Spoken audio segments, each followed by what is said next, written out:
आज मैं आपको थायराइड ग्लैंड के बारे में बताऊंगा। ये थायराइड ग्लैंड हमारी गर्दन में एंटीरियर पार्ट, सामने के पार्ट पर रहती है और ये बहुत ही कॉम्प्लिकेटेड ग्लैंड है। इसके काफ़ी फ़ायदे हैं, काफ़ी नुकसान भी हैं।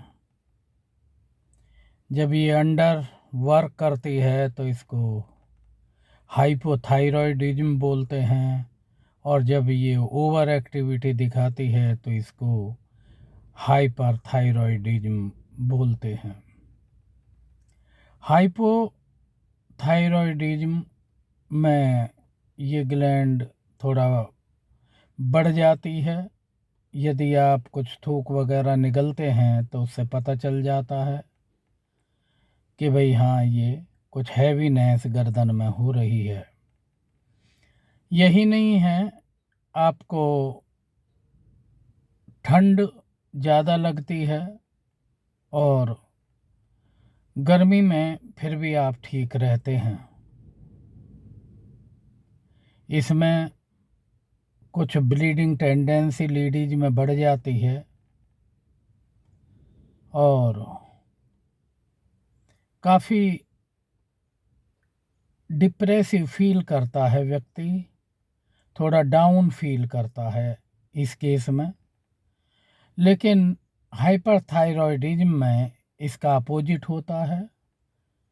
उसमें मेटाबॉलिज्म बढ़ जाता है, इसमें मेटाबॉलिज्म कम हो जाता है। और हाइपर में जब मेटाबॉलिज्म बढ़ जाता है तो पल्स रेट भी बढ़ जाती है, लेकिन हाइपो में pulse rate down, heart rate down, उसका अपोजिट होता रहता है। ये ग्लैंड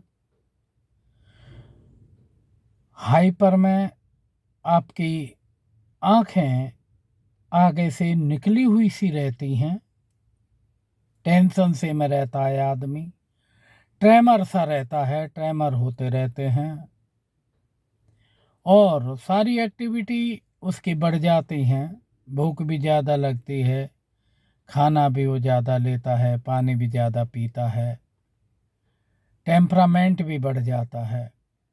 लेकिन हाइपो में उसका अपोजिट होता है, आदमी कभी कभी डिप्रेसिव फील करता है।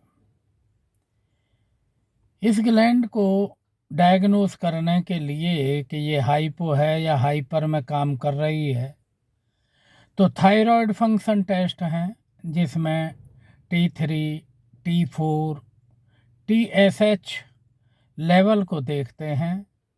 और यही नहीं, इसमें स्कैन भी करते हैं थायराइड का, और ब्रेन का भी स्कैन करते हैं, क्योंकि ब्रेन से थायराइड रिलीजिंग हार्मोन्स निकलते हैं। कभी कभी उस केस में भी ये ग्लैंड बढ़ जाती है और हाइपो और हाइपर फंक्शन करने लगती है।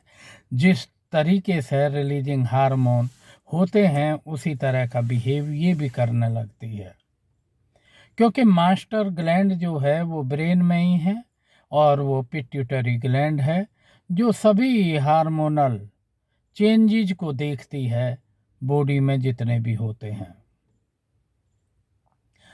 तो इस तरह डायग्नोस करके कि आदमी हाइपरथायरॉयडिज्म में है या हाइपोथायरॉयडिज्म में है, उसके अनुसार ही इसका इलाज चलता है। डॉक्टर से दिखवा लेते हैं, थायराइड फंक्शन टेस्ट करा के, स्कैन करा कर, और ये देख लिया जाता है कि किसकी वजह से है, पिट्यूटरी ग्लैंड की वजह से है या फिर थायराइड ग्लैंड की वजह से है। और जिस रूप में भी जो भी फाइंडिंग होती है, ट्रीटमेंट अकॉर्डिंगली दिया जाता है। कुछ केसेज में वहाँ पर भी देखा जाता है जब लेडी प्रेग्नेंट रहती है, क्योंकि वहाँ पर जो हार्मोन्स हैं वो कम घने होते रहते हैं, मेनली जो रिक्वायरमेंट है वो बढ़ जाती है, और कई गायनेकोलॉजिस्ट उस दौरान उसको सबसाइड करने के लिए कुछ दवाई चला देते हैं।